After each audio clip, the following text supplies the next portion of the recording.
secrecy and turmoil around China's coming change of leadership. And could the 5-decade war in Colombia be coming to a close? Next on The Line.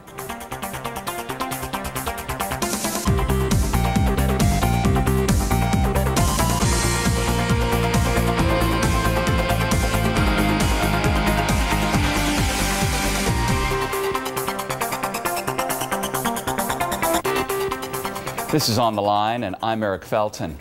China's Communist Party is expected to make a major transfer of power from one generation of leaders to the next in the coming month.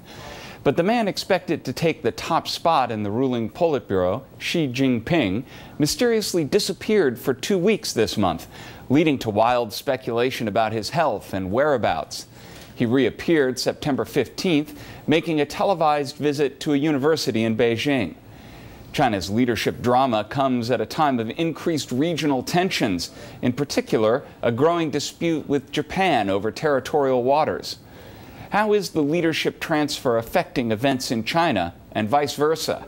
I'll ask my guest, Gordon Chang, journalist and author of the book, The Coming Collapse of China. Gordon, welcome. Thanks for joining us today. Thank you. So, how strange was this turn of events to have the man who's expected to be elevated to the top leadership position in China in just a month's time to all of a sudden disappear off the scene for 2 weeks? This was really bizarre. People were not expecting it at all. In the beginning of this year, everyone, or almost everyone, thought that this leadership transition would be smooth. But we've seen from the beginning of February these number of events completely unexpected. And now we have Xi Jinping, who is supposed to be the next leader of China, just drop off the radar screen, not seeing, for instance, Secretary of State Hillary Clinton when she visited Beijing, and some other foreign dignitaries. So this is a real problem. We don't know whether it was a health problem or whether it was a political problem or whatever, but it can't be good news. And the Chinese ruling party is used to being able to kind of keep the lid on these things. And in this case, however, there was rampant speculation across the internet. It was sort of big topic in the social media communication within China. What does this say about the Chinese leadership's ability to keep wraps on stories at this point? Well, things clearly are very different now than they were, for instance, 10 years ago. And especially, you know, in the Mao Zedong era, we had things like the disappearance of Lin Biao, who was Mao's second-hand man. And we didn't know about it for years and years afterwards. Now, a leader goes missing for a week or two, and everyone talks about it. So China is much more open, especially with Weibo, which is the Chinese version of Twitter. It is creating national conversations. And so we had all of these stories circulate across China, including assassination rumors. So really what has happened right now is China's become very, very volatile. A lot of events occurring in very short spaces. And I think it's making it very difficult for any group of leaders to hang on to try to manage this situation. Now, we've already seen that this leadership has had one big difficulty along the road to a smooth transition, which was the Beaujolais scandal, where you had one of the top leaders who was caught up in a murder scandal, and his wife now having been convicted. How big has that played in the leadership transition? Well, that's not over yet. We just have had the trial of Wang Lijun, his former top lieutenant, his police chief, and that means that they have yet to deal with, for instance, Bo himself. You know, his wife pleaded guilty to murder, but this isn't finished yet. And then there was the problems with Hu Jintao's closest aide, Ling Jihua. This is just one after another. So this is a problem for the leadership because they can't seem to have any discipline. You know, in the past, China had strongmen, Mao Zedong, Deng Xiaoping, who enforced discipline. Now they don't have a guy like that to be able to keep the officials in line. And that's why I think we're having all of these problems surface. And not only surface, but, you know, people talking about them in the Chinese public. This has really gotten beyond the control of the Communist Party. And we see at the same time now the tensions brewing with Japan in particular, but also we've seen tensions with the Philippines, with Vietnam. Are these events unrelated? Well, we have to remember that when Xi Jinping went missing for the first 2 weeks of this month, state media was completely silent. But at the same time, state media was ramping up the pressure on Japan. And one publication, Beijing Evening News, even suggested using nuclear weapons against Tokyo. So I think that there's no coincidence here that state media just couldn't deal with the internal problems and tried to divert people's attention to Japan, which is a very convenient target for the Chinese leadership. And yet, what are the risks that come out of this if this dispute sort of spins out of control? Well, throughout Chinese history, you've had Chinese people take to the streets in nationalistic protests, many of them against Japan in the last 100 years. And so this could spiral out of control. The other thing that's really important is that Japanese factories have started to shut down, and this just aggravates China's economic problems. The economy is clearly slowing, and it doesn't help when you have these large multinationals shutter their production because they're concerned about political stability. So how do leaders get chosen at this point in China for one generation to another? Well, it's a complex set of bargaining at the top where you have the existing set of leaders argue among themselves. But it's not only Hu Jintao, the current leader of China, who has a say. It's his predecessor, Jiang Zemin, who is generally considered to be the head of the Shanghai Gang faction. So you have a whole group of leaders being involved. And now the military is starting to have a voice as squabbling civilians turn to the flag officers, the generals and admirals, for support. Bo Xilai himself tried to turn to the 14th Group Army in Kunming to get support for his position. So this is a very dangerous situation where you have the People's Liberation Army maintaining cohesiveness, perhaps becoming the most powerful faction in the party, and that's affecting China's external relations with countries like Japan and the United States. And the military, of course, has such so much ownership of factories and other key things in the economy. How do the economic problems, which are worldwide but affecting China as well, affect the military and its decision-making in China? Well, so far, the military has not had a problem with the problems in the economy. They haven't rippled through yet. But I think that China's military ambitions for carrier groups, stealth fighters, and the rest of it is going to suffer because their economy will not be able to support all the things that the People's Liberation Army wants to acquire. In the short term, though, it's very difficult for us because you have a leadership which has really been very arrogant in the last several years suddenly become insecure. And that's possibly the worst possible combination. And that's why I'm concerned about what's going on with Japan right now, because this is worse than the anti-Japanese riots in 2005. I think this is very different in tone. Well, we have a political season going on in China. We also have a political season going on in the United States, and China and its economic policies has become a flashpoint in the debates between President Barack Obama and challenger Mitt Romney. How is that being seen in China, and how is that likely to play out?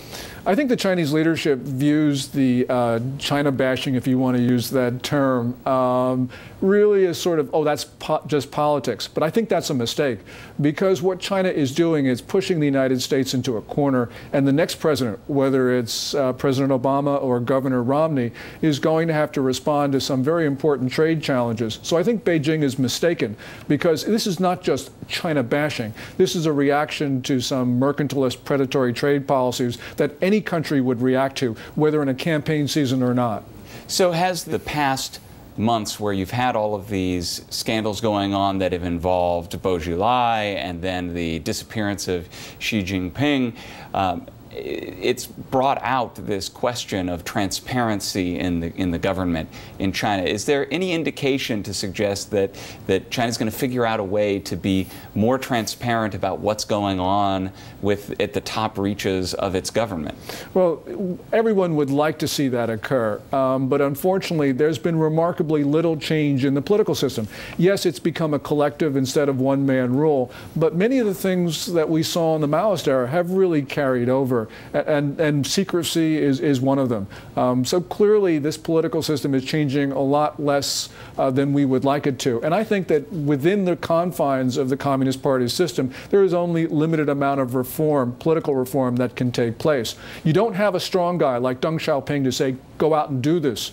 And so with this collective leadership, which is really quite bland, nobody really has the ability to go out and actually try to change things. And this is not just a question of politics. politics. It's also economics, where we don't see the economic reform that everybody hoped. So I think the big story is almost a paralysis in the leadership these days, where they're not able to make the changes that everybody says are necessary.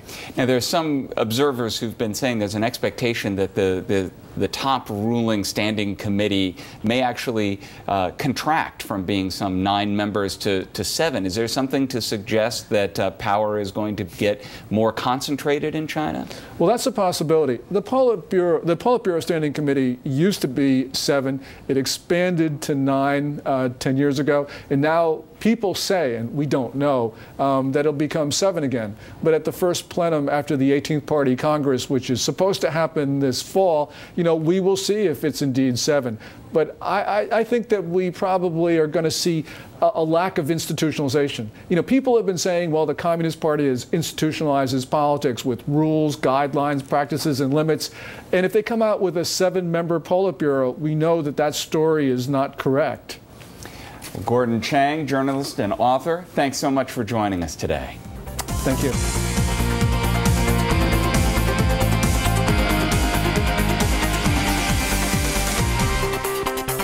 This is On the Line, and I'm Eric Felton. After nearly 50 years of fighting, there's new hope for a peace deal between Colombia and the Farc guerrillas. Colombia's president has announced new peace talks, which will begin next month. I sat down recently with Michael Shifter, president of the Inter-American Dialogue and adjunct professor of Latin American politics at Georgetown University, to ask him about the prospects for peace in Colombia. Michael Shifter, welcome. Thanks for joining us today. Tell us about this conflict between Colombia and the guerrilla group, the Farc, and other guerrilla groups. How long has this been going on? This is a conflict that's been going on for 50 years. The Farc emerged in the 1960s, rural insurgency, felt excluded from the political system, demanded social justice, redistribution of land, a lot of demands, a lot of grievances, and really challenged the system and took up arms and have been fighting since then, really, to take over the Colombian government.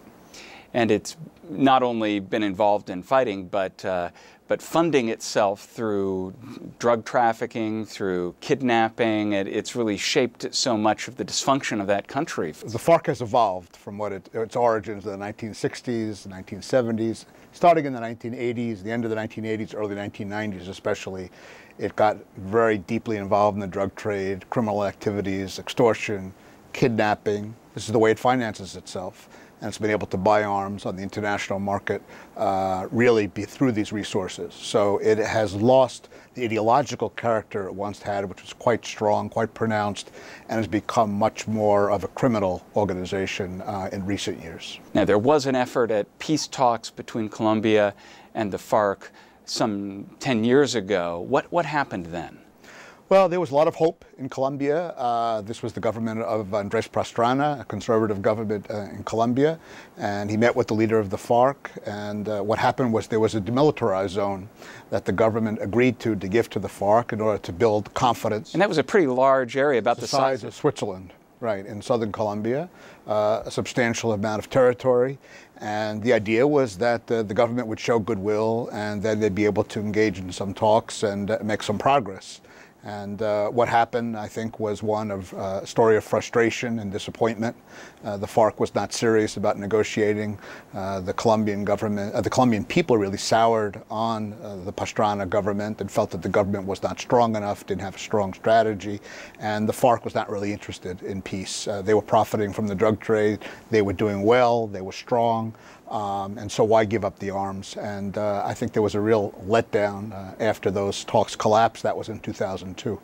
And now with those talks, you had the Farc occupying a sort of protected territory that they were able to keep operating out of during the peace talks. This time around, the president of Colombia has made a point of saying there's not going to be any ceasefire, there's not going to be any safe haven for the Farc during the talks. How different is that likely to make these talks? Well, the chances, I think, there are more grounds for optimism this time around for a number of reasons. One is that the Farc The government is not conceding any territory to the FARC. The talks will take place outside of Colombia, not inside the Colombia, which is what the FARC wanted and got last time, and they're not going to get it this time.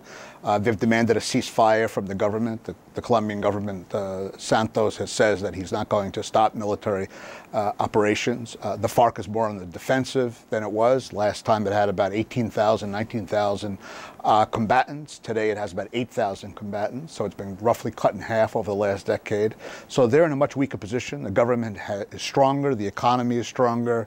The Colombian government has learned from its lessons, its mistakes of the past. So I think the prospects are certainly better than they were a decade ago. Whether there's going to be peace or not, I think is the big question.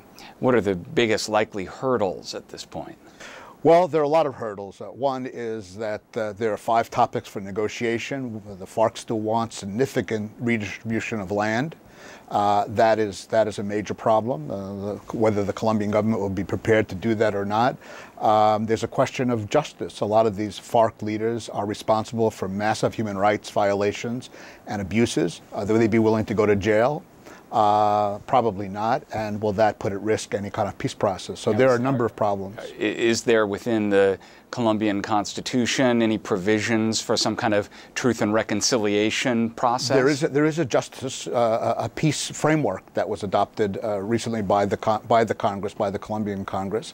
But there's some flexibility there, and so they're really going to have to see how they manage this process. I think it's going to be very, very difficult because the victims of the FARC violence clearly want them to pay for their crimes.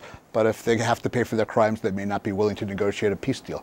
How big an impediment is the drug trade and the role that the FARC has taken up? The U.S.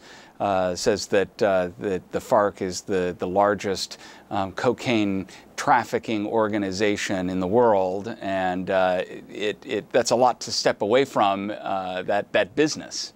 Well, this is the big question. Clearly, the FARC has been profiting and benefiting from the drug trade. It's sustaining its activities. I think there's no question about that. But they may be in a position, if they're offered incentives and resources from the Colombian government, to reintegrate into the Colombian society. They're not going to be making the same amount of money that they would make from the drug trade. But I think that if the Colombian government and the private sector can offer opportunities, resources to the FARC to reintegrate into Colombian society, have jobs, productive jobs, I think that may be enough of an incentive to make a deal. That's one of the issues on the table as well that the government and the FARC will be talking about.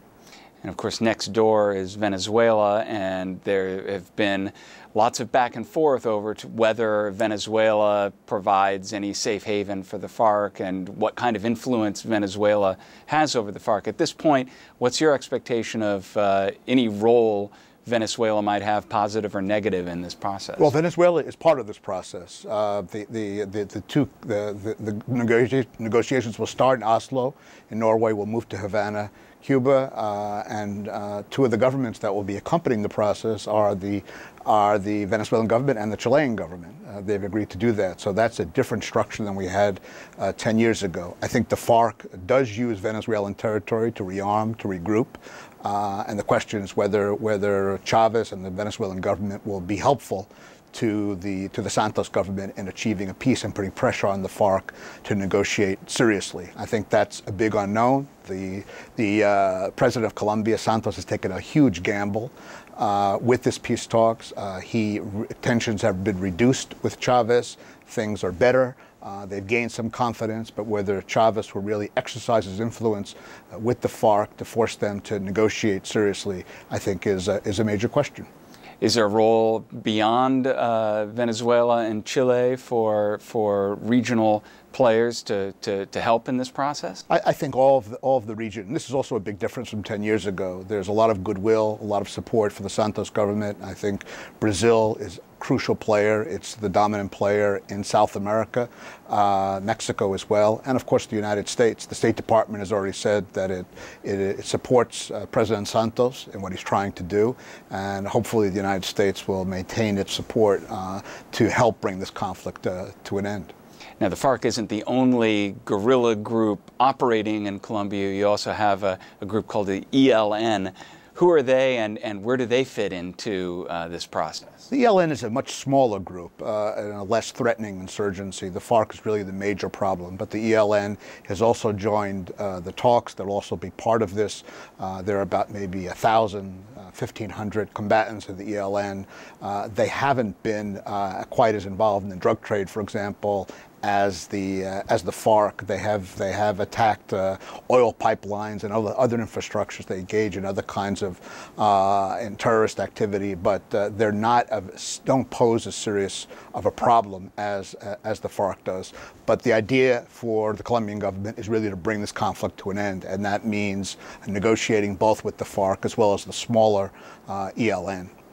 And it seems that the earlier approach to negotiating was to try to negotiate the issues to be negotiated and have various steps. This looks like they're really trying to sort of dive in and go after the basic issues altogether right away. What are you going to be looking for to see whether they're succeeding at that, or whether it's going to get derailed into discussions about the discussions? Well, I think we're going to see the first round of discussion start on October 8th. I think by October 20th or so, we'll have a better sense of how they're making progress on these issues. We're going to see, for example, I'm going to be looking very closely at this issue of land redistribution, whether the FARC is really going to talk about really practical measures, or whether they want things that are completely unrealistic. On the drug issue, if they talk about legalization, that's not going to happen in Colombia. So I think it's a question of how the FARC really positions itself. If they really seem serious and willing to engage in a practical discussion of what really can be done, what's politically possible, rather than wanting things that are completely unrealistic. And I'm going to have to really watch the FARC very closely. I think the government has a very good team of negotiators. I think Santos knows what he wants, but the FARC is still the big question. Michael Shifter, head of the Inter-American Dialogue, thanks so much for joining us today. Thank you. My pleasure. Before we go, I'd like to invite you to send us your questions or comments. You can reach us through our website at www.voanews.com/ontheline. Thanks for tuning in, and I hope you'll join us again next week for On the Line.